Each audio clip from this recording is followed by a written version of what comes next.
Faire de notre société une société pleinement inclusive, telle est l'ambition qui guide l'action du gouvernement en matière de handicap depuis désormais 4 années. Le sens de cette action, qui vise à améliorer le quotidien des personnes en situation de handicap, à leur donner la possibilité de vivre une citoyenneté comme les autres, s'inscrit dans un projet plus large d'égalité des chances, de justice, d'équité, de liberté d'agir et de choisir. Ces principes républicains ne sauraient s'épanouir dans un système autre que celui de la solidarité. La proposition de loi portant diverses mesures de justice sociale vient justement remettre en cause le cœur de nos principes de solidarité et de redistribution. Je souhaite le rappeler, car je pense que c'est fondamental, le fait que la solidarité nationale s'appuie sur la solidarité familiale pour adapter son soutien aux personnes précaires constitue la base même de notre système socio-fiscal. Un système où le foyer est considéré comme la cellule protectrice dans l'esprit même du Code civil qui consacre à l'article 220 la solidarité entre époux. Un système qui s'attache à assurer en permanence une redistribution juste et dédiée en priorité à la protection des plus fragiles. Cette juste articulation entre solidarité nationale et solidarité conjugale ne peut fonctionner que si les ressources du foyer des bénéficiaires sont prises en compte. C'est dans cette philosophie que la loi du 30 juin 1975 a créé l'allocation adulte handicapé, pour assurer des conditions de vie dignes aux personnes en situation de handicap dont les ressources sont les plus faibles. Sur l'ensemble des pans de l'action publique, le gouvernement a fait de l'augmentation du pouvoir d'achat des personnes en situation de handicap une priorité du quinquennat. À ce titre, rappelons que 51 milliards sont consacrés actuellement chaque année à l'amélioration et la simplification du quotidien des personnes en situation de handicap. Cela représente 2,2% de notre PIB. L'allocation aux adultes handicapés, AAH, représente à elle seule 11,1 milliards de budget en 2020. Les 2 vagues de revalorisation exceptionnelles conduites en 2018 et en 2019 ont entraîné une augmentation d'environ 775 millions de dépenses annuelles. À cela s'ajoutent des avancées majeures en termes d'accès aux droits. L'allongement de la durée d'octroi des droits, l'abandon de l'obligation de faire valoir le droit à l'ASPA et le maintien automatique des droits acquis depuis le début de la crise sanitaire. Nous pouvons collectivement en être fiers. S'agissant précisément de l'allocation adulte handicapé maintenant, en avril 2018, cette allocation s'établissait à 810 € par mois. Nous l'avons portée à 903 € par mois en avril 2019. Cet engagement du Président de la République représente ainsi une augmentation de pouvoir d'achat de près de 12% pour les 1,2 million de personnes bénéficiaires de l'AAH. Cet investissement massif est estimé à plus de 2 milliards sur l'ensemble du quinquennat. Les chiffres parlent d'eux-mêmes. Je ne crois pas qu'on puisse remettre en cause la place du handicap au sein des priorités du gouvernement et du quinquennat. Néanmoins, ces actions ont toujours été menées dans le but de faire des personnes en situation de handicap des citoyens à part entière. Des citoyens qui ont les mêmes droits, les mêmes devoirs, des citoyens qui font pleinement partie de notre système de solidarité, de notre système fiscal, de notre système redistributif. Des citoyens qui aujourd'hui contribuent à cette notion de partage des ressources et des charges au sein d'une famille, au sein d'un couple. Toutefois, dans cette logique de droit commun, nous avons voulu assurer la prise en compte des spécificités des personnes en situation de handicap. Il ne s'agit pas de créer un régime dérogatoire. Vous savez à quel point j'ai à cœur d'inclure les personnes en situation de handicap, mais bien d'avoir un système juste et adapté à chacun. Permettez-moi de revenir sur ces mécanismes, certes complexes, mais importants pour prendre en compte la situation de handicap selon 3 objectifs spécifiques. Tout d'abord, du fait de l'éloignement à l'emploi pour certaines personnes en situation de handicap, le montant de l'allocation est beaucoup plus élevé que celle, par exemple, du RSA. 903 € pour l'AAH, environ 565 pour le RSA. Son fonctionnement est également fait de telle sorte de favoriser le cumul d'un emploi et de l'AAH. Car rappelons que dans un couple, dans 35% des cas, c'est la personne en situation de handicap qui travaille. En effet, le plafond pour percevoir l'AAH lorsqu'on est en couple est de 3 000 € si c'est la personne handicapée qui travaille et de 2 270 € si c'est son conjoint qui travaille, en raison d'un abattement supérieur à 50 % sur les revenus du bénéficiaire et de 28 % de celui de son conjoint. Par ailleurs, les abattements retenus sur les ressources d'activité pour le calcul de l'AAH sont bien plus élevés que pour toutes les autres allocations, que l'on parle du conjoint ou du bénéficiaire, toujours pour favoriser l'incitation à la reprise d'activité. La reconnaissance de la spécificité liée à la situation de handicap passait également par une exonération d'assiette fiscale pour l'AAH. De fait, une demi-part fiscale supplémentaire est attribuée au foyer avec une personne en situation de handicap, à laquelle s'ajoute une exonération sur la taxe d'habitation et la taxe foncière. Il est normal que ces règles existent. Comme je l'ai dit, elles visent à permettre une meilleure intégration des personnes dans l'emploi. Cet accès à l'emploi est l'un des piliers de notre politique en matière de handicap. La présente proposition de loi est, au-delà de ces considérations, surtout révélatrice d'un appel des associations concernant la situation des femmes en situation de handicap victimes de violences et sous emprise de leurs conjoints. J'étais hier matin, à l'occasion de la Journée internationale des droits des femmes, dans un centre d'hébergement d'urgence qui favorise l'accès aux droits et la mise en protection des jeunes femmes qui ont subi des violences, et je suis extrêmement sensible.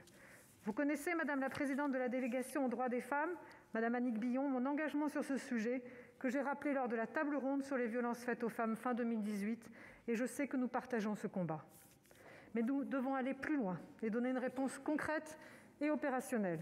Et je vous remercie par cette proposition de loi de me donner l'opportunité de répondre à ces femmes. Comme je l'ai rappelé, actuellement, lorsqu'une séparation est signalée à une CAF, elle rentre dans les situations prioritaires que la CAF s'engage à traiter en 10 jours au plus tard. Ce mécanisme nécessite néanmoins un accompagnement individuel des femmes violentées pour leur permettre de se loger et de sortir de l'emprise de leur conjoint violent. Afin de proposer des mesures destinées à améliorer le repérage et l'accompagnement des femmes, des travaux sur 3 territoires d'expérimentation appuyés par le groupe de travail handicap mis en place dans le cadre du Grenelle des violences à l'encontre des femmes, devront permettre de déterminer puis expérimenter un cadre prévoyant notamment une plus grande réactivité du montant de l'AAH aux situations de violence conjugale. Les premiers jalons de ces travaux ont été lancés hier avec l'aide du département de la Gironde. Je souhaite que l'ensemble des parties prenantes puissent y trouver leur place, associations, acteurs du territoire bien sûr, élus locaux et bien sûr les sénateurs et sénatrices concernés, notamment Alain Cazabonne, Nathalie Delattre, Florence Lassarade, pour ne citer qu'eux. C'est avec vous que ces politiques se construiront. La proposition de loi que nous examinons pose de réelles questions sur le sens donné à nos politiques publiques et sur le chemin qu'il nous reste à parcourir pour améliorer le quotidien des personnes en situation de handicap.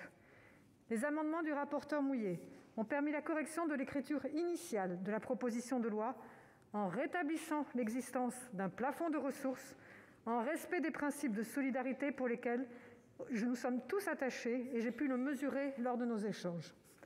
La réécriture de l'article 3 concentre donc sur la neutralisation des ressources du conjoint dans le calcul des droits à l'AAH, la déconjugalisation de l'éligibilité de l'AAH.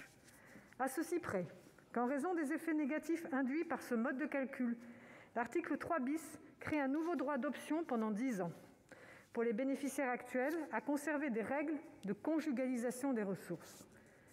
En plus de renchérir le coût de la mesure qui atteint 730 millions, cette disposition ajoute à la complexité du recours à l'allocation.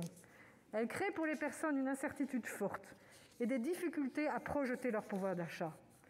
Cette mesure ne relève pas de la justice sociale, elle ne crée qu'un dispositif à 2 vitesses, aux règles toujours plus compliquées, alors même que l'effort devrait être porté sur l'amélioration du recours aux droits et la simplification des parcours de vie. L'exemple le plus parlant concerne les couples des travailleurs en ESAT, pour qui la déconjugalisation entraîne une perte nette de 400 € en moyenne. Comment pourront-ils actionner leur droit d'option ? Comment les professionnels qui les accompagnent auront dorénavant la charge de les conseiller en la matière ? Ne créons pas de complexité dans les parcours des personnes. Attachons-nous plutôt à simplifier leur accès aux dispositifs conçus pour les accompagner et les soutenir. Depuis la loi de 2005, la création de la prestation de compensation du handicap assure une prise en compte de la situation du handicap de façon individualisée et sans condition de ressources. Cette prestation, elle vise à compenser les besoins d'autonomie des personnes avec de l'aide humaine, de l'aide technique, de l'aménagement du logement, de transport, des aides spécifiques. En 2019, nous lui avons consacré 2,6 milliards de dépenses publiques en cofinancement avec les départements, chefs de file des politiques de solidarité. Ainsi, un tiers des personnes qui touchent l'AAH peut avoir en moyenne 500 € de plus avec la prestation de compensation du handicap. La PCH et l'AAH répondent donc à des objectifs différents. La première vient compenser la situation de handicap de façon individuelle en assurant les moyens de l'autonomie, comme son nom l'indique, alors que la seconde assure un revenu digne pour les personnes à faibles ressources. Suivant cette idée, et comme je l'avais annoncé lors de mon audition le 18 février dernier, je vous propose donc une mission puisse formuler des propositions s'agissant de la simplification et de l'articulation des dispositifs existants afin d'assurer un soutien plus efficace et équitable aux personnes en situation de handicap. Ces réflexions nécessitent un temps plus long que celui offert par le débat parlementaire. C'est un sujet qui mérite un travail de fond, un travail approfondi et concerté. Je crois qu'il nous faut entamer un travail posé qui nous permette de réexaminer ces différents dispositifs existants, leur articulation avec la prestation de compensation du handicap, ainsi que leur place dans notre système de solidarité, en regard notamment de la création de la 5e branche que tous les parlementaires mobilisent dans le débat. Enfin, sur l'article 4, qui propose de relever l'âge maximum pour bénéficier de la PCH de 60 ans à au moins 65 ans, vous comprendrez bien, mesdames et messieurs les sénatrices et sénateurs, représentants de la Chambre haute de notre Parlement, garants des intérêts des territoires, que nous ne pouvons prendre de telles dispositions sans avoir mené des travaux concertés avec les présidents des conseils départementaux, avec lesquels nous sommes en co-responsabilité. Car rappelons qu'une telle augmentation générerait un coût supplémentaire d'environ 20 millions d'euros. Pour toutes ces raisons, je ne suis pas favorable à cette proposition de loi, telle qu'amendée par la Commission des affaires sociales. Je vous remercie. Je dis débattre à nouveau de l'AAH par souci de concision, car ce débat est plus justement une occasion de clarifier notre système de protection sociale. La déconjugalisation de l'AAH est en effet tout, sauf une mesure technique. Elle tient en une ligne dans le Code de la sécurité sociale, mais c'est une ligne de code fondamentale dans notre logiciel de solidarité.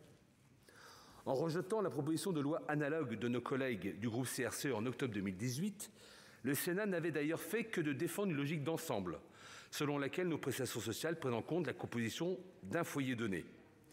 C'est cette logique qui fait l'objet du débat que les derniers mois ont éclairé d'une lumière complètement nouvelle. Mais partons plutôt de la demande qui nous est adressée avant de remonter aux grands principes. Le montant de l'AAH est calculé en tenant compte des revenus du bénéficiaire et de ceux de son conjoint lorsqu'il est en couple, lesquels ne doivent pas dépasser un certain plafond qui prend par ailleurs en considération le nombre d'enfants. Par conséquent, tel bénéficiaire de l'AAH qui s'installerait en couple avec quelqu'un dont les revenus additionnés aux siens dépasseraient le plafond fixé perdrait le bénéfice de son allocation. Les associations de personnes handicapées appellent cela le prix de l'amour. Par parenthèse, c'est une vue un peu réductrice, car il y a aussi des personnes handicapées dont les revenus personnels sont au-dessus du plafond et qui deviennent bénéficiaires de l'AAH en s'installant en couple, avec quelqu'un dont les revenus sont si faibles que le plafond applicable au couple reste infranchi. Reste que la majorité des personnes dont l'AAH est supprimée ou écrêtée du seul fait de leur statut conjugal éprouvent une frustration bien compréhensible. Ainsi, ils voient leur aspiration à l'autonomie brutalement censurée. Peut-être même la dépendance à leur conjoint pour les dépenses quotidiennes leur serait-elle plus supportable si elle ne leur semblait pas imposée par l'entêtement inhérent à la pression d'une règle administrative. Il faut encore, pour comprendre leurs sentiments, accorder un peu d'attention à une autre catégorie d'arguments. Les plus jeunes générations, mes chers collègues, aspirent à davantage d'autonomie financière dans leur couple. Le phénomène est d'autant plus sensible chez les jeunes femmes. Chez les jeunes femmes d'une manière générale, car elles gagnent toujours en moyenne moins que leurs conjoints masculins, alors qu'elles sont désormais en moyenne plus diplômées. Chez les jeunes femmes en situation de handicap en particulier, car elles sont hélas plus souvent victimes de violences conjugales, comme l'a montré un récent rapport de notre délégation aux droits des femmes. Jusqu'à présent, cette demande se heurtait à un argument assez simple. L'AAH n'est pas une prestation de compensation du handicap, mais un minimum social. Et la solidarité nationale, qui s'exerce à travers un minimum social, passe après la solidarité familiale qu'organise le Code civil. En conséquence de quoi, ce sont les revenus du ménage qui doivent être pris en compte pour calculer les prestations. Mais cet argument, en réalité, est de moins en moins convaincant. Car ce qui confère à l'AAH son caractère de minimum social, c'est essentiellement son mécanisme. L'AAH est une prestation versée sous conditions de ressources et de manière différentielle afin de porter le niveau de vie du bénéficiaire à un minimum de subsistance, une fois pris en compte toutes les ressources dont il dispose. Elle est en outre financée par l'État et n'a donc pas de caractère indemnitaire. L'AAH a cependant toujours été un minimum social d'un type un peu particulier. L'assiette des ressources prises en compte et le mode de calcul de la prestation sont plus avantageux que ceux des autres minima sociaux, et son montant est relativement plus élevé.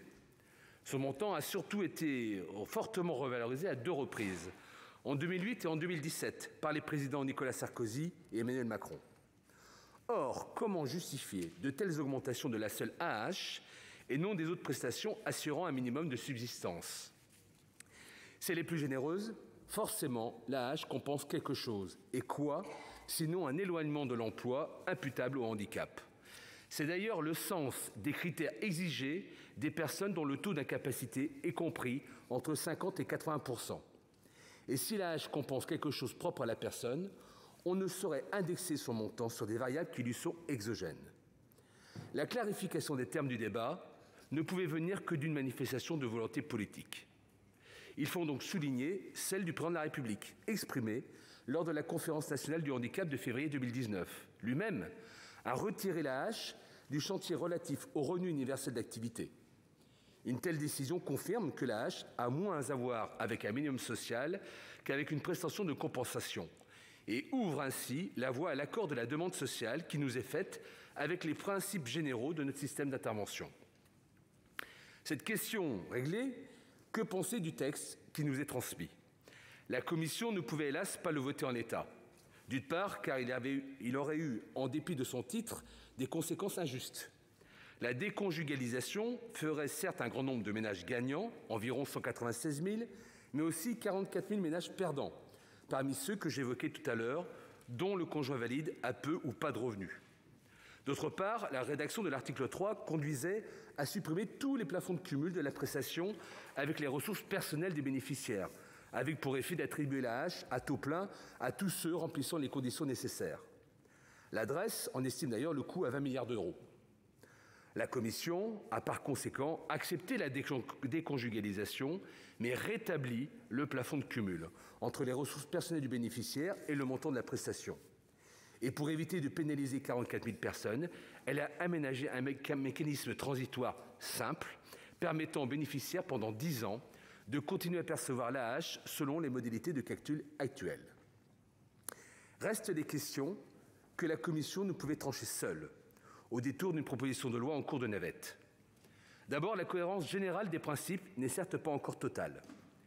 Si l'on accepte d'y voir une prestation compensant les moindres chances de percevoir des revenus d'activité et de suivre une progression de carrière normale, on devait considérer l'individualisation complète de l'AAH et donc éventuellement revoir son mode de calcul. C'était toutefois l'hypothèse faisant le plus grand nombre de perdants. Ensuite, nous savons bien que le pilotage de la prestation est difficile, ce que la Cour des comptes a montré dans un rapport de novembre 2019. La procédure est complexe, peu claire pour les demandeurs, la connaissance des bénéficiaires insuffisante et l'appareil statistique est peu réactif. La Commission l'a constaté en essayant en vain d'évaluer les conséquences du texte plus finement que ne l'a fait la direction statistique des ministères sociaux. Par conséquent, la dépense croît assez rapidement.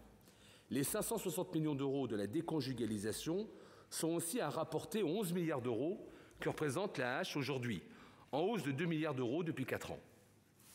Or, il se trouve que notre système de protection sociale s'est enrichi aussi l'année dernière d'une 5e branche de sécurité sociale, consacrée au soutien à l'autonomie, dont la gestion a été confiée à la CNSA. Le gouvernement nous l'a assez dit, son périmètre n'est pas définitif. Voyons ici l'occasion de repenser notre système d'intervention pour le rendre plus efficace et plus efficient. Il serait ainsi cohérent, comme le proposait le rapport de Laurent Vachey de septembre dernier, d'admettre que l'AAH n'est pas un pur minimum social, c'est écrit, et de se poser la question de son éventuel transfert, je dis bien éventuel transfert, à la branche autonomie. Il faudra alors sans doute penser son articulation avec la PCH ou le régime des pensions d'invalidité, dont l'AAH n'est jamais que le pendant hors couverture assurantielle. Un mot enfin sur l'article 4, qui relève de 60 à 65 ans la barrière d'âge pour solliciter la prestation de compensation de handicap. C'est une idée ancienne, concertée, Madame la Ministre, avec les départements, que celle de supprimer toutes les barrières d'âge, puisqu'elle date de la grande loi de 11 février 2005. Sa mise en œuvre a depuis toujours été ajournée. J'avais naguère proposé de supprimer la seconde barrière d'âge, celle de 75 ans, pour solliciter la PCH, proposition qui est devenue la loi du 7 mars 2020. Il est désormais temps d'aller plus loin en élargissant la couverture des besoins des bénéficiaires de la PCH jusqu'à leurs 65 ans. Il faudra ensuite s'atteler sérieusement au décloisonnement des politiques destinées au handicap d'une part et au grand âge d'autre part, dans une logique de parcours de vie. C'est encore tout l'enjeu de la branche autonomie, qui ne pourra rester en un chantier trop longtemps. Car si nous discutons aujourd'hui de ce texte de loi, c'est bien justement parce que le texte sur la branche autonomie n'a pas été clairement défini. Et c'est pourquoi je vous invite, mes chers collègues, à adapter pour commencer la proposition de loi dans la rédaction résultant des travaux de la Commission des affaires sociales. Je vous remercie pour votre attention. Tendre vers une société plus inclusive est une des priorités absolues. Les 51 milliards d'euros qui y sont consacrés chaque année, soit 2,2% du PIB, le démontrent. L'allocation aux adultes handicapés représente à elle seule 11 milliards d'euros en 2020. La France, à ce titre, fait figure d'exception, puisque seulement très peu de pays au monde sont dotés d'un système de prestations de même type. Je veux également souligner l'action du gouvernement en la matière qui traduit notamment par l'augmentation de 100 € par mois de l'AAH pour 1,2 million de bénéficiaires, ce qui représente une augmentation de pouvoir d'achat de près de 12%, ce qui n'était pas arrivé depuis près de 11 ans. Le texte que nous examinons propose, dans la version transmise à notre Assemblée, de supprimer la prise en compte des revenus du conjoint dans le calcul de l'allocation adulte handicapé, de la majoration de son plafonnement et de reporter la barrière d'âge de 60 ans pour solliciter le bénéfice de la prestation de compensation du handicap. En supprimant initialement la notion de plafond et en enlevant les ressources du partenaire, l'adoption de la proposition de loi pourrait entraîner 20 milliards d'euros de dépenses nouvelles. Sur proposition du rapporteur, la Commission a réintégré la notion de plafond, portant son coût à 560 millions d'euros. Afin d'éviter que cette PPL ne crée des foyers défavorisés, il conviendrait d'aligner les plafonds pour une personne isolée sur le plafond pour un couple, ce qui représenterait en réalité une dépense totale de plus de 2 milliards d'euros. Il s'agit d'une dépense conséquente, compte tenu de la situation économique actuelle et des efforts consentis par la Nation pour protéger nos concitoyens et les secteurs les plus impactés par la crise sanitaire. Le mécanisme transitoire défini à l'article 3 bis fait suite à un amendement du rapporteur jugé de manière assez surprenante, je vous l'avoue, recevable financièrement, malgré un coût de plusieurs centaines de millions. Ce mécanisme créerait une inégalité entre les allocataires qui continueraient à bénéficier de l'AAH et d'autres qui, postérieurement à l'entrée en vigueur de la proposition de loi, n'y seraient plus éligibles alors même que leur situation serait identique. Une telle mesure nous semble donc aller à l'encontre de nos règles constitutionnelles, notamment d'égalité des droits. Plus largement encore, bien que nous partagions l'objectif de mieux accompagner et soutenir les personnes en situation de handicap, les mesures prévues par cette proposition de loi comportent un certain nombre de difficultés. L'AAH vise à assurer des conditions de vie dignes aux personnes en situation de handicap dont les ressources sont les plus faibles. Il est donc conçu comme un minima social pour permettre à nos concitoyens d'avoir un revenu décent pour vivre en complément d'autres sources de revenus éventuelles. À cet égard, la fixation d'un montant plus élevé de l'AAH que pour le RSA socle et les abattements fiscaux correspondent bien à la prise en compte de la spécificité du handicap et non à une logique de compensation. Or, de fait, ce texte opère un changement de cap sur la nature même de l'AAH et, plus généralement, remet en cause l'un des piliers de notre politique familiale. Rappelons que la solidarité nationale, qui s'appuie sur la solidarité conjugale, n'est pas une spécificité de l'AAH, mais concerne tous les minima sociaux en vertu de l'obligation entre époux. Ainsi, l'AAH repose sur les principes d'équité et de partage des charges entre les membres du foyer, contrairement aux prestations universelles. Avec la déconjugalisation de l'AAH, nous risquons d'ouvrir la brèche pour d'autres minima sociaux et de modifier profondément notre solidarité familiale. Que deviendrait le quotient familial ou les demi-parts ? Quid du RSA ? À cet égard, rappelons que le coût d'individualisation totale du RSA avait été estimé à près de 9 milliards d'euros en 2016. Déconjugaliser l'AAH aggraverait les inégalités sociales puisque la réforme en l'état compterait des perdants parmi les ménages les plus modestes et des gagnants parmi les ménages les plus aisés. Si cette PPL se veut être l'étendard pour le soutien aux personnes en situation les plus difficiles, la réalité n'est pas si claire. Je prendrai 2 exemples pour illustrer mon propos. Un allocataire qui travaille 0,5 SMIC avec un conjoint rémunéré 2 SMIC bénéficierait d'un gain net allant de 320 à 720 euros. A contrario, l'individualisation totale de la prestation serait défavorable pour les couples dont l'allocataire AAH est aujourd'hui le seul à percevoir un revenu d'activité, avec un manque à gagner pouvant aller jusqu'à 550 euros pour un allocataire au SMIC. Au total, ce sont 44 000 bénéficiaires qui travaillent et sont en couple avec un conjoint dont les revenus sont modestes ou inexistants, qui verraient leur allocation diminuer. Le fait de travailler défavoriserait donc un certain nombre de bénéficiaires, à l'inverse de la mission initiale de l'AAH. Enfin, l'article 4 de la proposition de loi prévoit de relever l'âge maximum pour bénéficier de la prestation de compensation du handicap de 60 ans à au moins 65 ans. Chers collègues, ce dispositif n'est pas anodin pour les finances de nos départements. L'État ne compense qu'à hauteur de 30 à 40% des dépenses liées à celle-ci. D'une telle mesure, bien qu'intéressante sur le fond, nécessite une concertation et une co-construction avec les départements qui dépasse largement le cadre contraint d'une PPL.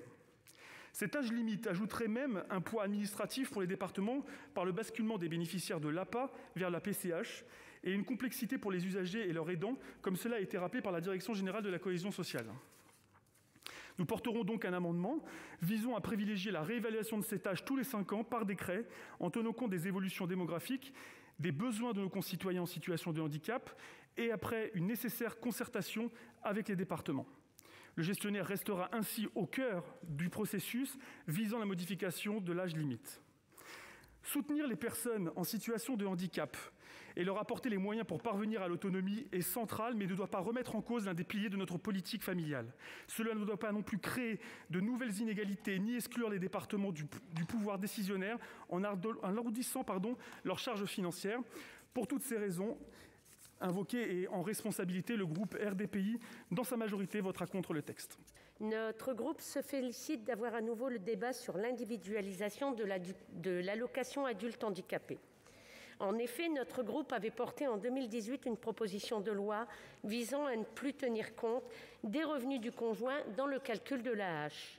Cette proposition reprenait la revendication des associations de personnes en situation de handicap de mettre fin à l'injustice des couples qui perdent le bénéfice de l'AAH ou voient leur montant diminuer en cas de mariage. Ce que l'on a appelé le prix de l'amour n'est pas acceptable car elle rend dépendants économiquement des personnes à l'égard de leur conjoint. Cette dépendance économique est d'autant plus grave que s'agissant des femmes en situation de handicap, elles sont souvent victimes de violences conjugales. C'est d'ailleurs le sens du rapport de la Défenseure des droits sur l'allocation adulte handicapé. Les personnes handicapées, dit-elle, doivent pouvoir être indépendantes financièrement. Il faut donc exclure les ressources du conjoint pour l'attribution des allocations accordées au titre du handicap. Permettez-moi de faire un bref rappel historique et de saluer notre collègue députée communiste Marie-Georges Buffet qui, dès mars 2018, a déposé cette proposition de loi avec le soutien des députés de la France Insoumise jusqu'au groupe Les Républicains, en passant par l'UDI, le MoDem, le PS et certains députés LREM. Ce soutien a malheureusement été brisé par la droite sénatoriale lorsqu'elle a rejeté notre proposition de suppression de la prise en compte des revenus du conjoint dans la base de calcul de l'allocation aux adultes handicapés, en prétextant la nécessité d'une refonte globale des aides pour la compensation du handicap.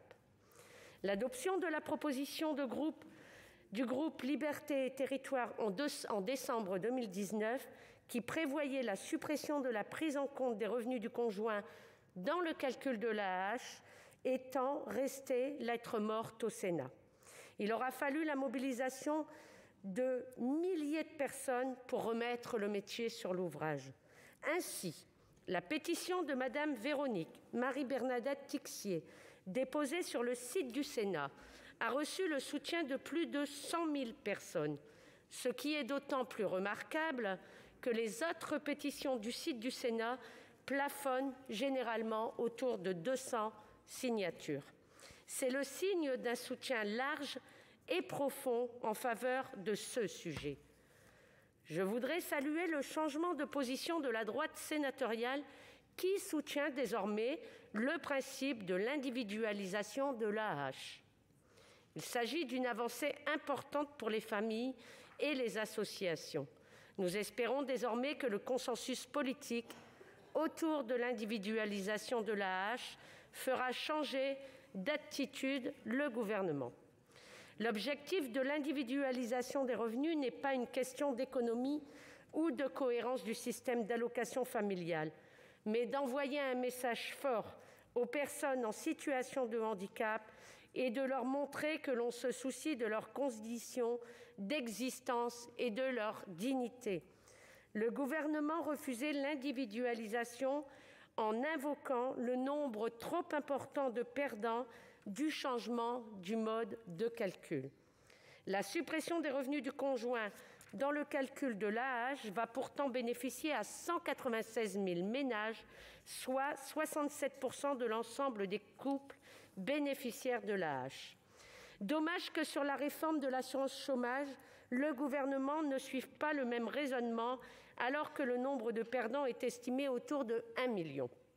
Pourtant, des solutions existent, comme celle que propose le rapporteur Philippe Mouiller, avec un mécanisme transitoire sur 10 ans qui permet aux couples qui le souhaiteraient de maintenir le système actuel en prenant en compte les revenus du conjoint.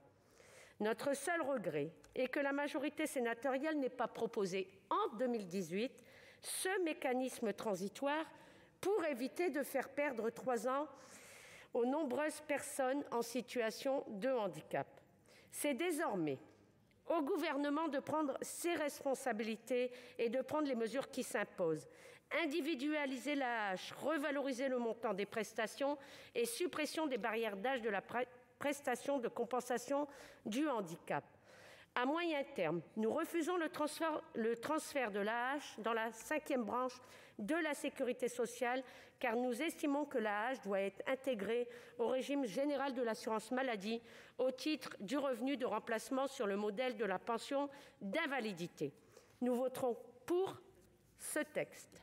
Il existe une puissante revendication d'autonomie financière individuelle dans nos sociétés. Cette demande d'individualisation des prestations sociales trouve son inspiration initiale dans les pays d'Europe du Nord, de culture scandinave. Cette revendication ne date pas d'hier. Elle est inspirée par Beveridge et elle porte le principe d'universalité. Ce n'est pas surprenant que nous abordions ce débat très intéressant par l'AAH, car l'allocation adulte handicapé est une prestation d'assistance particulière qui se situe, ça a été dit dans le rapport Vachey, à mi-chemin entre un revenu minimum catégoriel et une prestation compensant l'éloignement de l'emploi versée comme un substitut de salaire. Loin d'être anodine, la déconjugalisation de l'AAH pose la question de l'individualisation ou de la familiarisation, ce sont des mots tous un peu difficiles à prononcer, de notre système de protection sociale. Ce débat ne concerne pas que l'AAH, loin s'en faut. Il concerne aussi les aides sociales versées aux jeunes, par exemple. Et donc nous sommes favorables à cette individualisation de l'AAH, mais ça ne veut pas dire l'individualisation de toutes nos prestations sociales.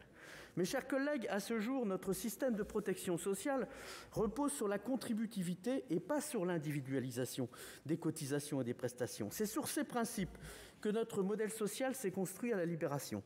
Comprenons-nous bien, il ne s'agit pas de nier cette évolution plus individualiste qui traverse tous les milieux sociaux et impacte fortement les expériences familiales de conjugalité et de rupture des individus. Elle vaut pour la population dans son ensemble et donc aussi évidemment pour les couples dont au moins l'une des personnes est en situation de handicap. C'est le rôle du législateur d'entendre et de comprendre cette évolution. À ceci, je souhaiterais ajouter une situation qui nous tient particulièrement à cœur, celle des femmes en situation de handicap. Nous sommes le lendemain de la journée consacrée aux droits des femmes. Je salue Annick Billon, qui est présidente de la délégation. Et il existe une aspiration à l'indépendance financière individuelle propre aux plus jeunes générations de femmes, et c'est légitime. Cette indépendance financière est particulièrement importante car elle peut permettre à une femme en situation de handicap d'échapper à son conjoint violent ou de faire face à des difficultés d'insertion sociale. J'ai été particulièrement marqué par un chiffre que j'ai lu dans le rapport de notre collègue Philippe Mouiller. D'après l'Agence des droits fondamentaux de l'Union européenne, 34% des femmes handicapées ont subi des violences physiques ou sexuelles de la part de leur partenaire, contre 19%, c'est déjà considérable, des femmes qui ne sont pas en situation de handicap. C'est une situation insupportable, des chiffres effrayants, bouleversants, qui interrogent d'ailleurs, mes chers collègues, sur notre condition masculine. Bien sûr, nous n'y mettrons pas fin en déconjugalisant le calcul de l'AAH, mais déjà, si cela permet à quelques femmes de prendre leur indépendance, eh bien, c'est une victoire. Je le répète, notre groupe est favorable à cette PPL, mais nous souhaitons interpeller cette Assemblée sur d'éventuels risques d'effets en cascade et les prévenir par avance. Nous voulons aussi réaffirmer notre attachement à la solidarité familiale et donc mettre en garde contre les risques qu'engendrerait une défamiliarisation, comme je l'ai dit tout à l'heure, généralisée de notre système de protection sociale. Ça, nous ne le voulons pas. Enfin, j'aborderai la question, ça a été peu abordé, mais de la dépense publique et de la dette publique. Je souhaite l'aborder avec gravité, avec une grande clarté. L'argent public dans notre pays n'est pas un robinet que nous pouvons ouvrir sans compter, sans en mesurer clairement l'impact à long terme.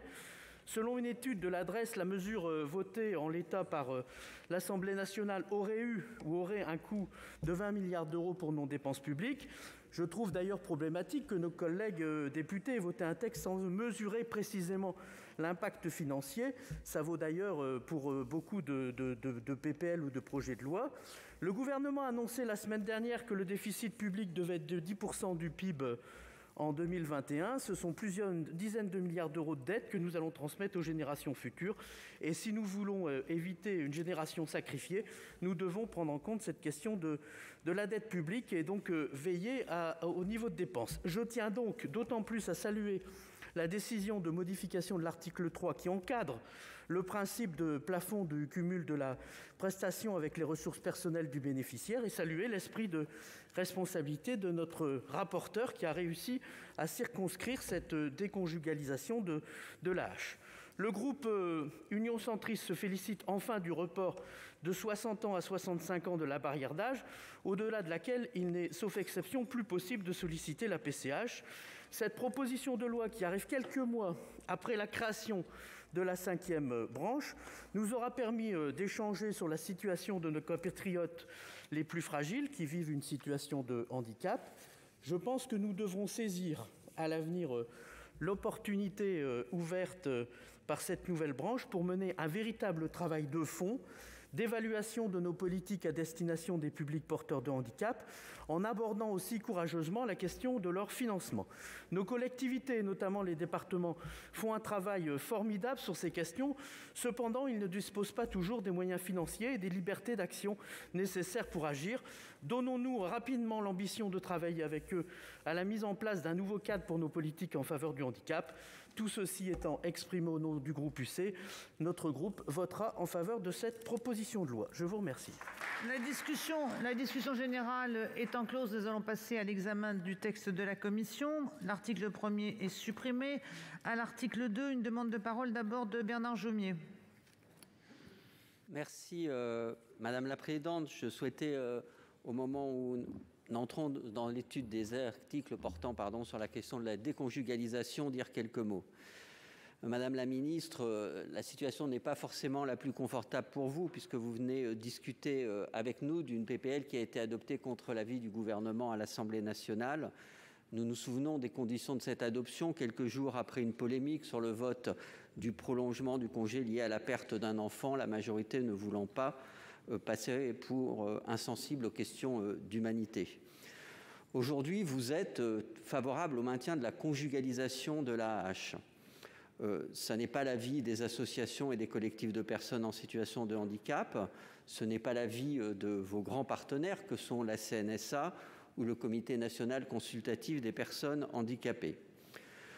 Vous avancez l'idée que 44 000 bénéficiaires seraient perdants. Nous voudrions savoir comment d'abord ce chiffre a été calculé, parce que malgré un effort considérable pour centraliser les données liées au handicap, beaucoup restent aujourd'hui éclatés, à l'image par exemple du chiffre du chômage des personnes en situation de handicap, dont nous ne disposons que trop peu souvent. Et vous le savez, le rapporteur vous l'a dit, un mécanisme de droit d'option suffirait à enrayer les effets négatifs de cette loi. Et contrairement à ce que j'ai entendu, ce ne serait ni complexe ni discriminatoire. En première lecture à l'Assemblée nationale, vous aviez avancé des arguments d'ordre idéologique, au sens tout à fait positif et humain. L'importance de la solidarité nationale et l'investissement sur l'emploi plutôt que l'aide sociale. Entre-temps, une année a passé, une crise sanitaire, un changement de gouvernement. Et aujourd'hui, nous entendons également des arguments de nature budgétaire. Certes, les personnes en situation de handicap bénéficient d'abattements, mais vous le savez, tout est plus cher quand on est en situation de handicap. Les études, les déplacements, la vie quotidienne, l'équipement informatique, l'immobilier. L'émancipation par le droit commun ne se limite pas au travail et à la scolarisation, c'est aussi de pouvoir vivre décemment. Alors, Madame la Ministre, lors de la conférence nationale du handicap en février 2020, le Président de la République a déclaré « Ce que nous poursuivons n'est pas de ne pas s'occuper ou de moins s'occuper de ces Françaises et de ces Français. Au contraire, en voici l'occasion. » Je vous remercie. Merci. Monsieur Daniel Chassaing. Merci Madame la Présidente, Madame la Ministre, Madame la Présidente de Commission, Monsieur le rapporteur, mes chers collègues. Dire quelques mots sur l'article 2 et 3 qui souhaitent affirmer la solidarité nationale par rapport à la solidarité familiale en supprimant donc la prise en compte des revenus du conjoint pour obtenir l'AAH à taux plein. Je voudrais rappeler que cette AAH a été créée en 1975 par le gouvernement de Jacques Chirac et elle bénéficie à 1,2 million de personnes et pour un coût de 11 millions. Donc la prise en compte des revenus du conjoint peut entraîner effectivement, comme ça a été dit, une diminution importante des revenus, jusqu'à même une suppression. C'est la solidarité familiale avec une possible relation parfois de dépendance financière, effectivement, vis-à-vis du conjoint, une source de violence, c'est vrai, même si la violence n'est pas toujours financière. Et donc dans cette loi, donc les études réalisées montrent aussi des modifications qui entraînent souvent des perdants, comme ça a été dit par Madame le ministre, 44 000 couples, et même 125 000 concernant la suppression du plafond de l'enfant à charge. Donc ces ménages perdent bien sûr, et c'est un préjudice. Alors je voudrais rendre hommage à la Commission et au rapporteur qui finalement a rééquilibré ce texte. Alors, en retirant les revenus du conjoint du revenu du couple, alors ça va coûter, certains disent 560 000, d'autres 2 milliards, mais c'est vrai que je rejoins Olivier Henno, on ne pourra pas effectivement individualiser l'ensemble des prestations parce qu'il y a aussi quand même des dettes à contrôler. Et aussi proposer une transition pour les bénéficiaires de l'AAH qui pourraient perdre des revenus du fait d'une déconjugalisation des prestations. Et surtout, bien sûr, à l'article 3, qu'on verra tout à l'heure, la Commission a rétabli le cumul des prestations AAH avec les revenus, les ressources personnelles, puisque ça coûtait 20 milliards.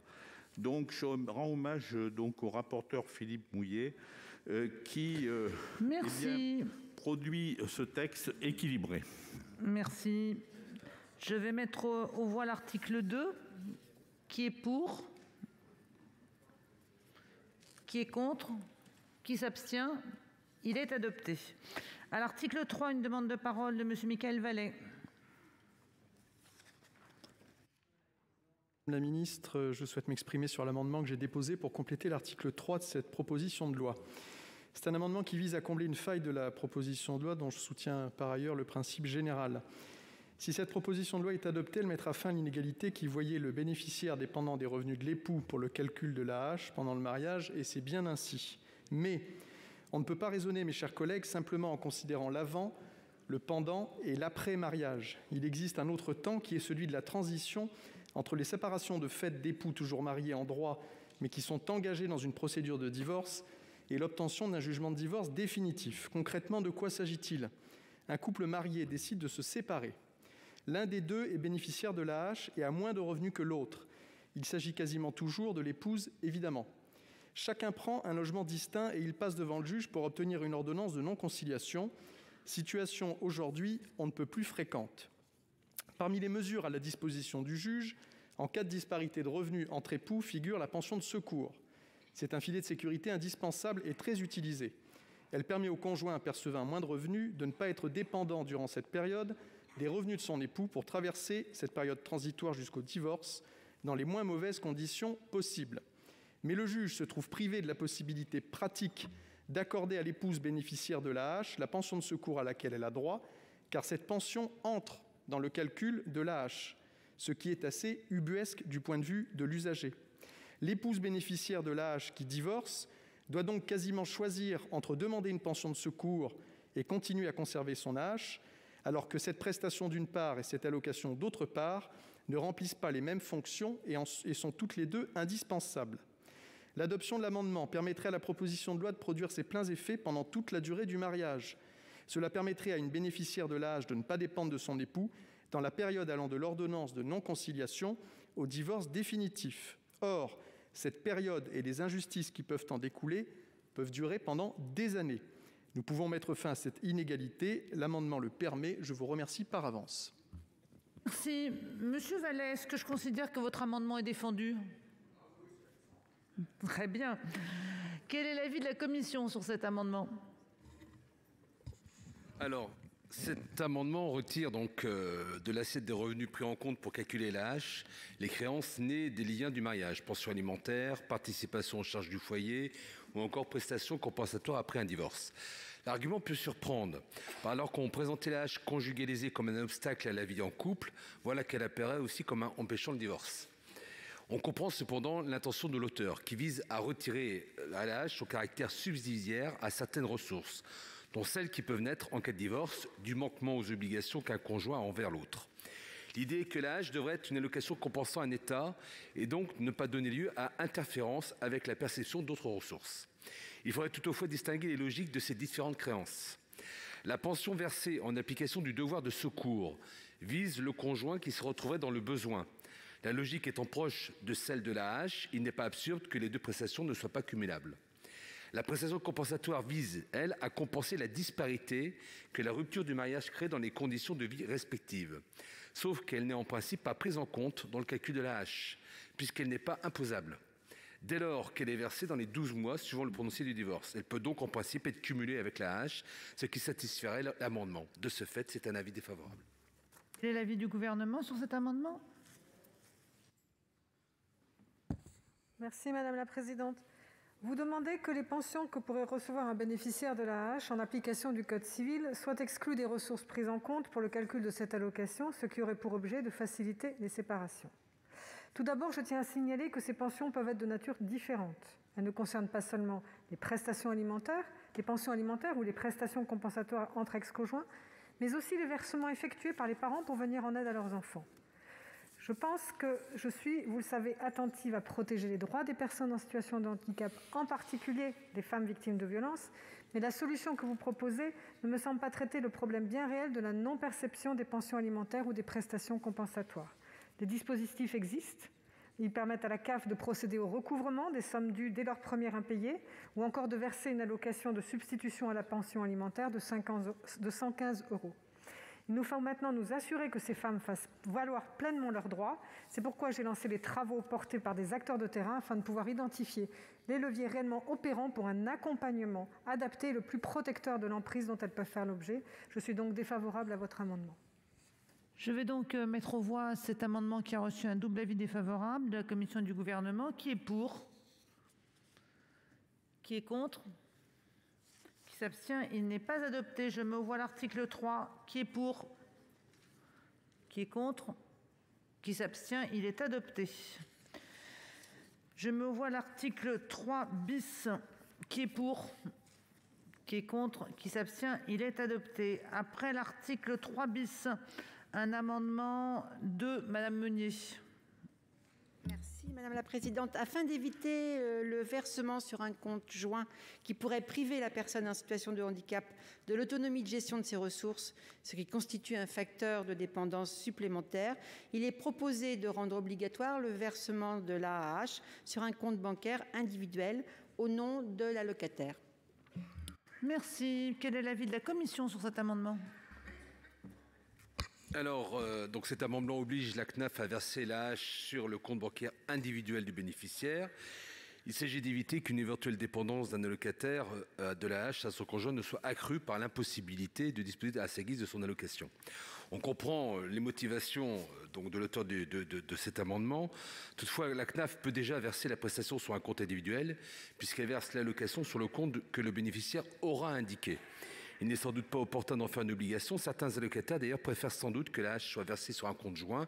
Et nous avons consulté les associations du monde du handicap qui sont mitigées sur cette obligation. Donc, pour toutes ces raisons, c'est un avis défavorable. Quel est l'avis du gouvernement? Merci Madame la Présidente. Votre amendement vise à conditionner donc le versement de l'AAH à l'ouverture d'un compte bancaire individuel au nom du bénéficiaire. L'objectif est de garantir l'autonomie financière de l'allocataire, mais je tiens à vous rappeler qu'il est d'ores et déjà possible pour un allocataire de demander à ce que sa prestation soit versée sur son compte bancaire personnel et que cette demande peut être faite à tout moment. Cet amendement me semble donc inutile, d'autant qu'il pourrait aller à l'encontre de la décision prise d'un commun accord par la personne bénéficiaire de l'AAH et son conjoint de partager le compte bancaire. Je suis bien sûr, comme vous, très attachée à la libre disposition des allocataires de leurs prestations et très sensible à la situation des femmes en situation de handicap victimes de violences conjugales. Je pense toutefois que la solution réside davantage dans le renforcement de l'accompagnement de ces femmes pour leur permettre de mener à bien leurs démarches en matière de compte bancaire comme de logement ou d'accès aux droits. En ce sens, je suis défavorable à votre amendement. Pas d'explication de vote. Je vais donc mettre aux voix cet amendement qui a reçu un double avis défavorable. Qui est pour? Qui est contre? Qui s'abstient? Il n'est pas adopté. Après l'article 3 bis, un amendement toujours de Madame Meunier. C'est vous qui le défendez. Oui, merci Madame la Présidente. Sans illusion, puisqu'il s'agit d'un rapport et je connais le sort des rapports ici au Sénat, cet amendement prévoit donc un rapport pour évaluer l'impact réel de l'application de cette proposition de loi et connaître dans le détail la source et le calcul des chiffres qui sont annoncés par Madame la Ministre. Monsieur le rapporteur, l'avis de la commission? Oui, l'auteur de cet amendement a déjà évoqué le sujet, donc l'avis est défavorable. Mais en tous les cas, il est certain qu'il y a une urgence à remettre sur la table les évaluations, les calculs. On voit bien aujourd'hui qu'on manque d'outils statistiques précis. Je crois que c'est un message que nous devons porter ici dans cet hémicycle, mais auprès du gouvernement, à la fois pour pouvoir avoir des éléments tangibles d'analyse et surtout que nous ayons la capacité réelle d'aborder la future loi sur l'autonomie avec des éléments de travail disponibles et efficaces. Voilà, donc je crois que c'est un message que nous devons donner. Et donc au-delà du rapport, je propose justement que la Commission se saisisse de ces enjeux-là le plus rapidement possible. Merci. Donc, favorable. Monsieur le rapporteur, défavorable? Oui. Madame la Ministre? Cet amendement souligne une nouvelle fois que nos discussions, bien sûr, ne s'appuient pas sur une évaluation partagée par l'ensemble des acteurs, prenant en compte les conséquences réelles pour nos concitoyens de la réforme que vous proposez. C'est un vrai enjeu, en effet, de société, de travailler à l'amélioration de ces dispositifs et de cette connaissance. Et nous devons y travailler, mais en l'occurrence, je suis défavorable à cet amendement. Madame Cohen, pour une explication de vote. Oui, moi j'entends bien la position du gouvernement et d'ailleurs dans votre propos introductif, Madame la Ministre, vous nous avez dit que vous alliez travailler justement à essayer de bien évaluer les différents dispositifs pour aller dans un sens positif pour les personnes en situation de handicap. Mais j'ai quand même un doute, Madame la Ministre. Pourquoi j'ai un doute? Eh bien parce que vous nous aviez déjà dit la même chose en 2018, en parlant en tout cas d'une étude d'impact quand il s'est agi de refuser la proposition de loi de notre collègue députée Marie-Georges Buffet. Alors ce n'était pas vous en tant que tel, mais c'était votre gouvernement. La même chose en 2018 quand au Sénat, nous avons fait notre proposition de loi, on nous a opposé au niveau gouvernemental le besoin de faire une étude d'impact, et la même chose en commission. Alors 2018-2021, c'est pas un scoop, mais ça fait 3 ans. Alors 3 ans pour faire une étude d'impact, il me semble que vous avez eu le temps. Donc je pense quand même qu'à un moment donné, les études d'impact sont effectivement des éléments importants, mais il y a l'initiative parlementaire. Et là, je trouve que si vous voulez, il y a des avancées considérables qui ont été faites, une amélioration au niveau de la proposition de loi initiale qui justement prend en compte éventuellement les perdants, comme c'était notre souci à toutes et à tous, quels que soient les bancs, sur les bancs de cette Assemblée. Et je trouve dommageable finalement de demander encore du temps pour des études d'impact, parce que du coup, eh bien, ce sont les personnes qui sont en situation de handicap. Et nous avons été une délégation de parlementaires, de sénatrices et de sénateurs, notamment de notre groupe, mais pas que de notre groupe, à nous rendre devant le Sénat tout à l'heure parce qu'il y avait des manifestants qui sont très soucieux justement de cette individualisation de cette allocation. Et nous aimerions quand même que les choses aillent nettement plus vite et que vous souteniez les propositions qui sont faites ici même. Monsieur Savary. Oui, merci Madame la Présidente. Effectivement, c'est l'occasion, Madame la Ministre, de voir un peu l'ambiguïté du dispositif et la situation dans laquelle vous vous êtes mise en vous opposant à cette loi. Rappelez que ce n'est pas un revenu universel puisque le Président de la République l'a exclu des revenus. Bon, ce n'est pas dans la 5e branche. Donc on pose des questions par rapport au financement tout à fait logique. Est-ce que ça relève de l'État, du budget de l'État? Est-ce que ça relèvera à travers une 5e branche qui est là pour prendre en charge justement ces problèmes de dépendance, de perte d'autonomie ou bien de handicap, et donc du budget de la sécurité sociale?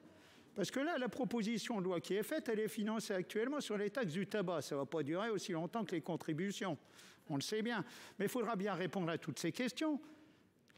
Et là, vous n'avez pas encore répondu. En ce qui concerne l'impact, j'ai eu une discussion très intéressante hier avec votre assistante parlementaire et qui me disait que l'impact serait, en ce qui concerne la transition pour les 44 000 personnes, de 2 milliards d'euros. C'est un chiffre qu'on n'a pas évalué plus que ça. Je vois que le rapporteur opine de la tête, donc on voit bien qu'il y a un certain nombre d'imprécisions et c'est quand même particulièrement difficile d'avancer dans une prestation favorable au monde du handicap sans en mesurer exactement l'impact et sans savoir sur quel budget. Alors je me posais la question, en tant que président de la mission d'évaluation des comptes sociaux, si je ne devais pas faire une mission par exemple, aujourd'hui je ne sais même pas si c'est sur les comptes sociaux. Donc on ne peut même pas proposer une mission d'évaluation de la prestation, c'est quand même assez extraordinaire. Donc il faudra bien arriver à préciser, Madame la Ministre, quelle est exactement la place de cette allocation adulte handicapé par rapport aux autres prestations sociales ou familiales, dépendant ou de l'État ou du budget de la sécurité sociale ou du budget des départements, parce que là aussi il y a un impact significatif. Ministre, vous souhaitez répondre? Monsieur Savary, nous avons eu un début de discussion identique lors de l'audition, en effet. Je vous réaffirme haut et fort que l'allocation adulte handicapé est un minima social, qu'il est dans le budget de l'État actuellement, et que donc, en tant que tel, il se doit d'être fiscalisé, conjugalisé, familialisé, comme toute allocation en ce qui concerne les couples. Aujourd'hui, pourquoi il a été évacué du RUA? Parce qu'il y avait aussi une dimension de contrepartie de reprise d'activité. Et c'est bien ce que le président a dit, c'est qu'il n'était pas question pour les personnes en situation de handicap d'avoir cette contrepartie de reprise d'activité. C'est pour cela qu'il y a eu une parole forte lors de la conférence nationale du handicap du président de la République. Et la PCH, en revanche, elle est bien une prestation individuelle, sans condition de ressources, qui traite la situation de handicap.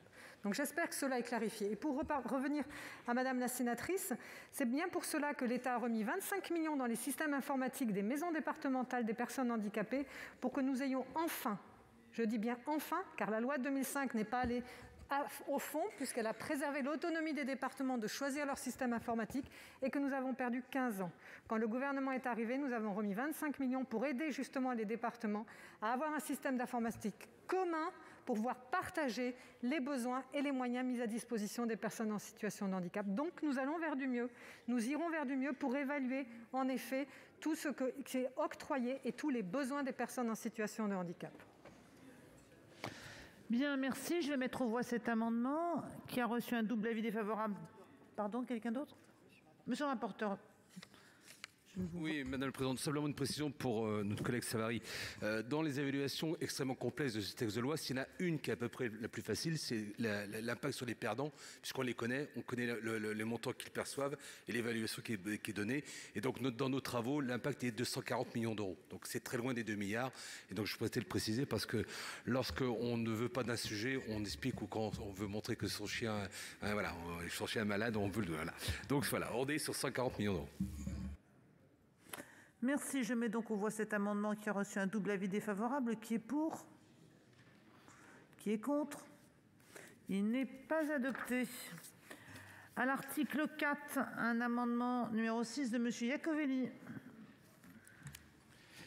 Madame la Présidente, Madame la Ministre, mes chers collègues, l'article 4, dans son écriture actuelle, est porteur d'une grande complexité. D'abord, une complexité logistique. Tout d'abord, en modifiant l'article L245-1 du Code de l'action sociale et des familles, en y ajoutant une limite à la limite fixée par décret de façon explicite dans le texte. Une complexité administrative, ensuite. Pour les départements, ensuite, cette complexité a d'ailleurs été soulignée par le rapporteur lui-même dans son rapport.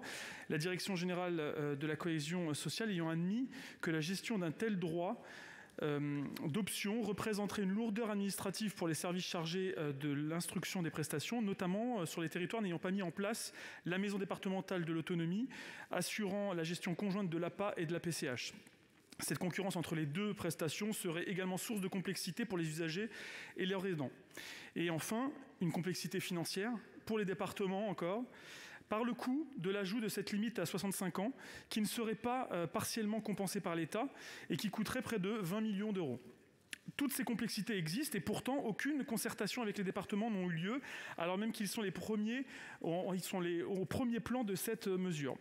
Notre amendement donc propose d'y pallier en assurant plutôt que l'âge limite puisse être réévalué de manière régulière plutôt qu'une limite fixée dans la loi.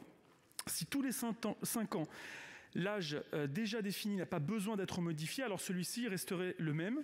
Il n'y aurait donc aucune nouvelle complexité pour les départements sans leur accord. Ce qui n'est pas le cas dans la rédaction actuelle de l'article. Cette réévaluation serait réalisée suite à une concertation avec les départements essentiellement. Alors que les départements sont au cœur des politiques de l'autonomie, il est regrettable de prendre une décision qui aura un impact considérable sans les inclure à la réflexion. C'est pour assurer qu'à l'avenir, l'âge limite puisse évoluer afin de répondre au mieux aux situations des personnes handicapées et permettre aux départements, au cœur de cette concertation, que nous portons cet amendement. Merci. Quel est l'avis de la commission sur cet amendement? L'avis de la commission est défavorable, mais j'aurais profité de cet instant pour répondre à notre collègue sénateur. Dans sa plaidoirie, je dirais très anti cet article, mais de façon générale, toute sa plaidoirie globale sur le texte de loi. D'abord, pour vous dire que lorsque nous avons travaillé sur le sujet, bien entendu, nous avons constaté les départements. Nous avons demandé l'avis. Ils nous ont d'ailleurs évoqué que c'était une vieille revendication. Donc, je voulais simplement vous apporter cette information dans laquelle les départements ont été travaillés là-dessus. Nous avons ensuite fait chiffrer avec l'adresse une estimation sur le sujet.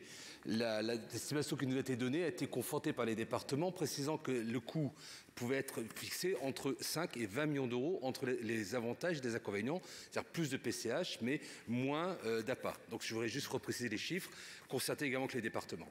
Et puis ensuite, votre argument concernant une volonté de simplification, je crois plutôt une complexité. Parce que le vrai sujet concernant la PCH, c'est la notion de parcours de vie. L'étape suivante, c'est quoi? Alors on est juste sur une étape. L'étape suivante, c'est quoi?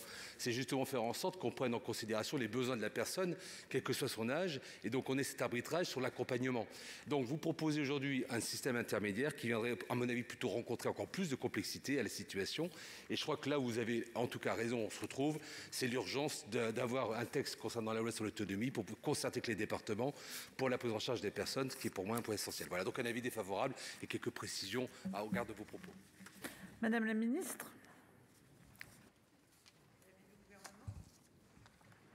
Monsieur le sénateur, je vous remercie de porter par votre amendement la voix des départements. Vous le savez, je porte dans le champ des politiques du handicap, dans lequel l'État est en co-responsabilité avec les départements, une démarche systématique de concertation, d'entente sur les objectifs, comme en témoignent des corps de méthode inédits entre l'État et l'Association des départements de France, signé avec le président Bussereau, qui a permis d'améliorer de façon significative le fonctionnement et la feuille de route des MDPH.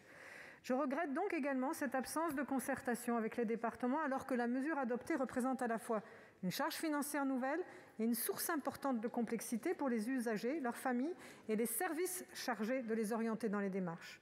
Ce nouveau dispositif, instaurant un droit d'option entre PCH et APA pour les publics de 60 à 65 ans, aurait évidemment dû être beaucoup plus concerté. Dans cet état d'esprit, je m'en remets sur cet amendement à la sagesse de la Chambre haute pour veiller aux intérêts des collectivités.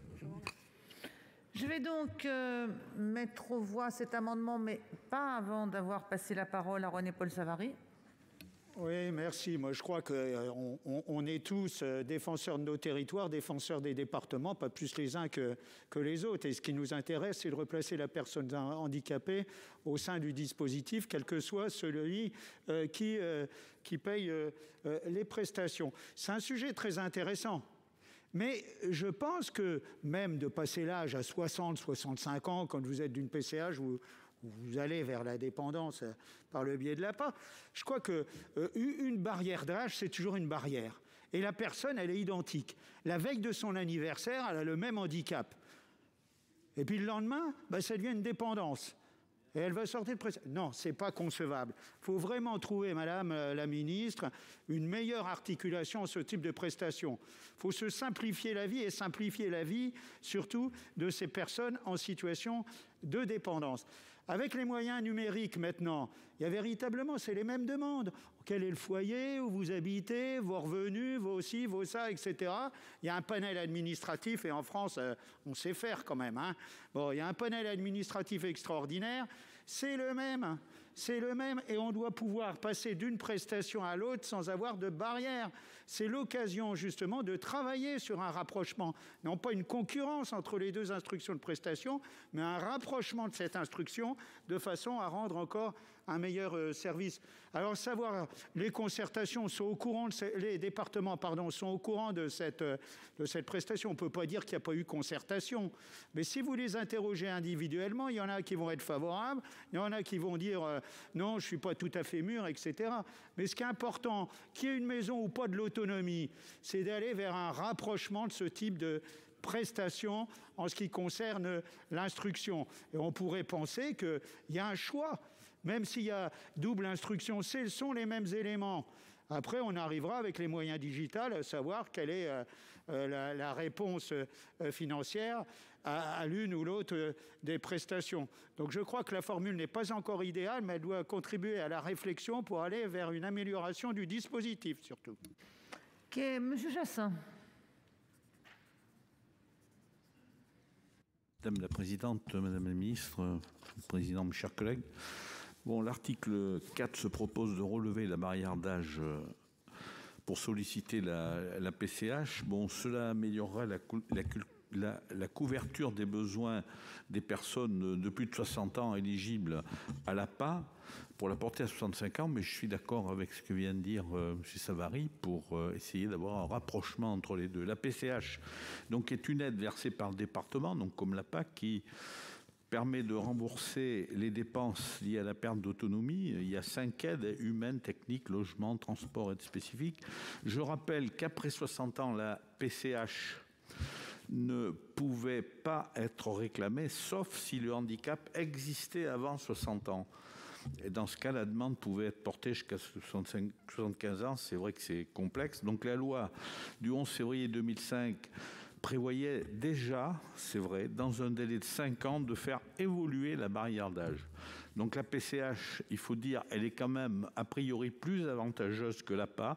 La passer à 65 ans, moi j'y suis favorable. Il faut un rapprochement sûrement avec l'APA, mais cela a un coût. Et donc il faut bien sûr une compensation de l'État vis-à-vis des départements et un accord effectivement des conseils départementaux, comme l'a rappelé Madame le ministre. Merci, Monsieur Iacovelli. Oui, Madame la Présidente, Monsieur le rapporteur, juste, je reprenais les éléments de votre rapport. Cette complexité a d'ailleurs été soulignée par le rapporteur dans son rapport. C'est quand même vous qui l'avez indiqué, et d'ailleurs, je m'appuie vraiment sur votre rapport. Après, Monsieur Savary, vous avez aussi raison. Je suis complètement d'accord avec vous sur la complexité du dispositif. Et donc, d'où l'importance d'avoir une vraie concertation, un vrai travail avec les départements, l'ensemble des départements, les associations concernées, pour qu'on puisse effectivement aboutir à un système plus simple pour les usagers, moins contraignant et surtout concerté, et qui ne soit pas non plus une source de complexité administrative pour les départements quand on sait dans la situation dans laquelle ils sont actuellement. Donc, je maintiens mon amendement et j'invite à le signer. Je vais donc mettre aux voix cet amendement qui a reçu un avis défavorable de la commission et un avis de sagesse du gouvernement. Qui est pour? Qui est contre? Il n'est pas adopté. Je mets aux voix l'article 4. Qui est pour? Qui est contre? Il est adopté. Après l'article 4, un amendement. Monsieur Savin?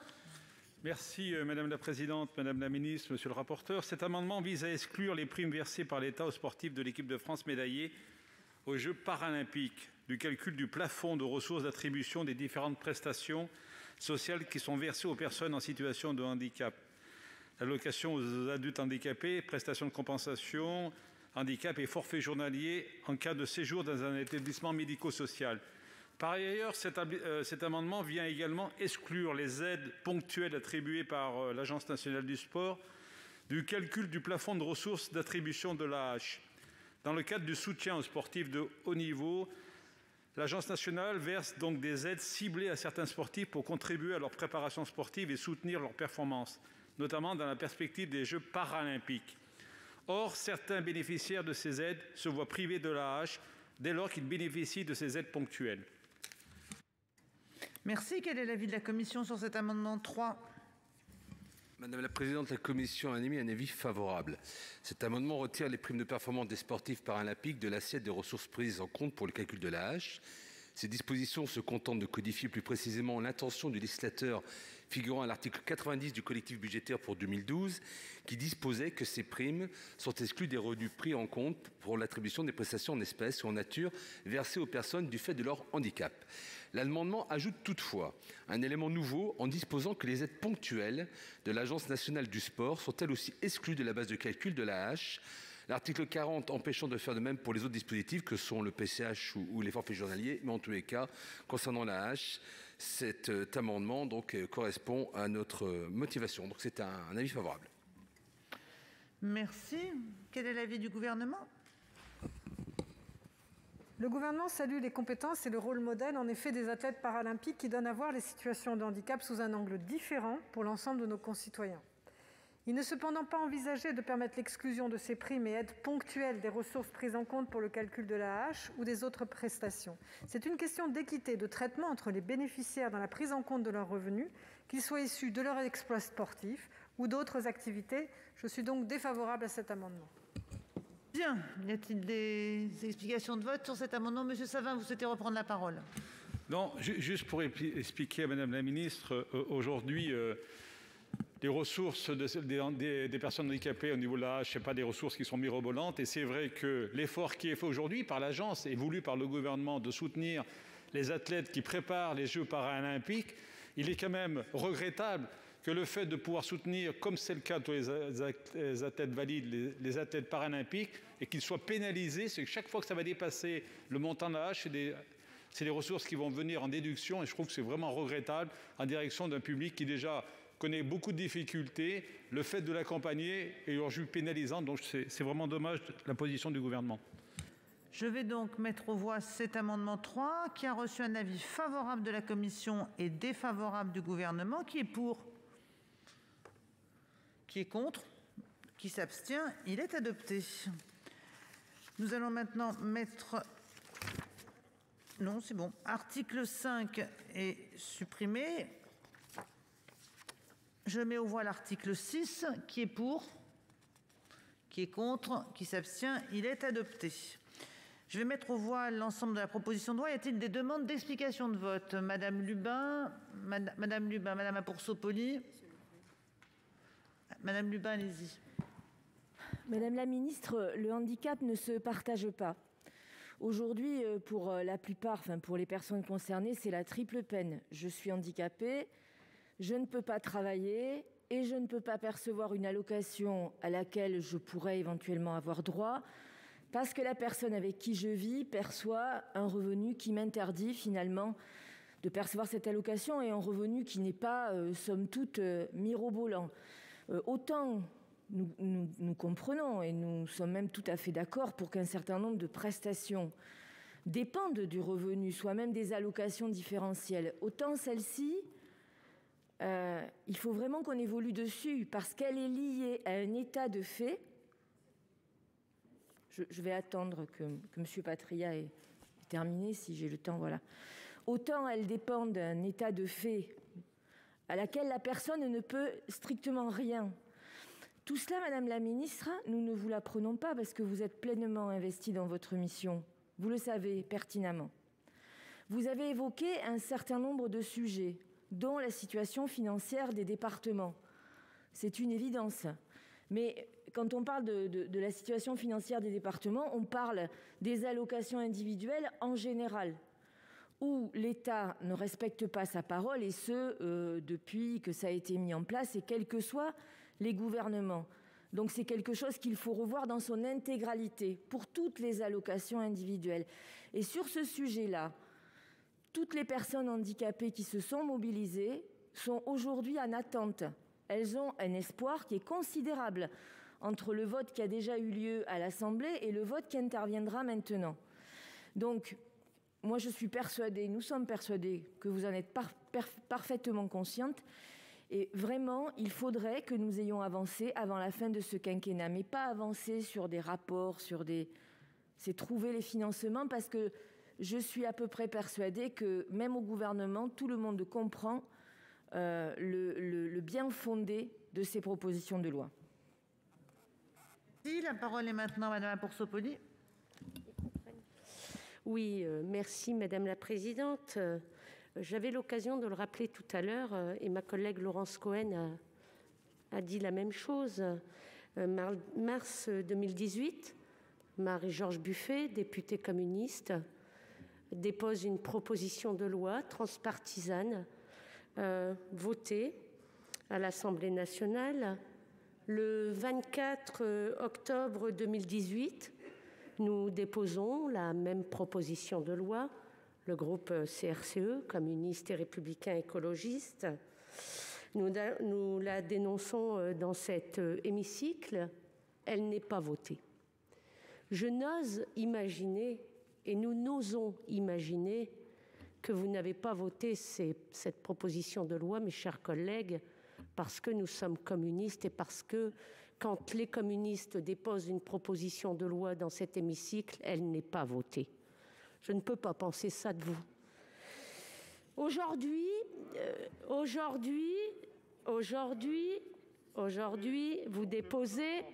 vous déposez une proposition de loi qui, finalement, est similaire à celle que nous avions déposée. Il faut se dire les choses. Elle est complètement similaire.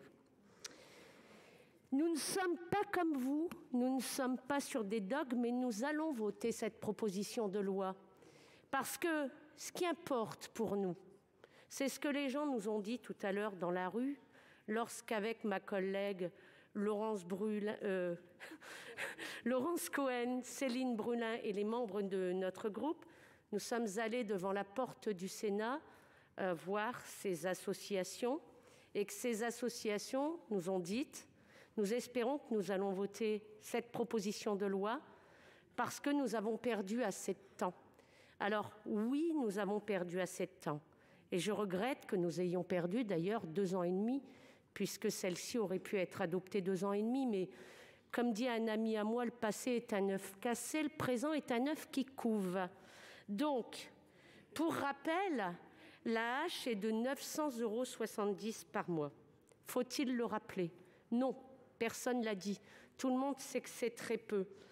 Et donc, il nous faut aujourd'hui voter, nous allons le faire parce que ce qui compte avant tout, ce sont ces gens qui sont en situation de handicap, qui n'ont que 902 € et qui malheureusement sont victimes des revenus du conjoint puisqu'elles sont prises en compte dans l'AAH. Donc voilà, c'est pour ça que nous allons voter. Merci. Nous allons... Monsieur Lefebvre. Oui, merci Madame la Présidente, Madame la Ministre, mes chers collègues. Je suis heureux de pouvoir en cet instant exprimer les raisons de mon vote, ma satisfaction, notre satisfaction, je pense, partagée sur l'ensemble des bancs, de voir adopter cette proposition de loi qui regroupe une série de bonnes mesures prenant en compte, grâce à notre rapporteur, tous les cas de figure et leurs conséquences qui avaient été ignorés par nos collègues de l'Assemblée nationale. Ces précisions nécessaires permettent une véritable autonomie financière et ainsi une plus grande dignité à nos concitoyens frappés de handicap et ne pouvant, de ce fait, exercer une activité professionnelle. En individualisant le calcul de l'AAH, nous réaffirmons ainsi la primauté de la solidarité nationale sur la solidarité familiale, ainsi que le principe d'autonomie, ce qui est bien le fondement même de la philosophie de cette allocation, qui n'est pas à compter parmi les minima sociaux.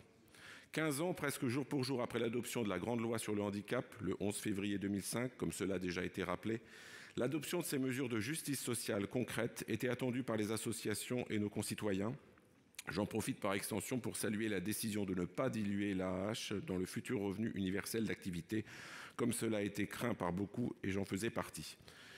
Compte tenu de ces avancées apportées, je voterai bien sûr en faveur de cette proposition de loi. Je vous remercie. Merci. La parole est à Madame Dindar. Merci Madame la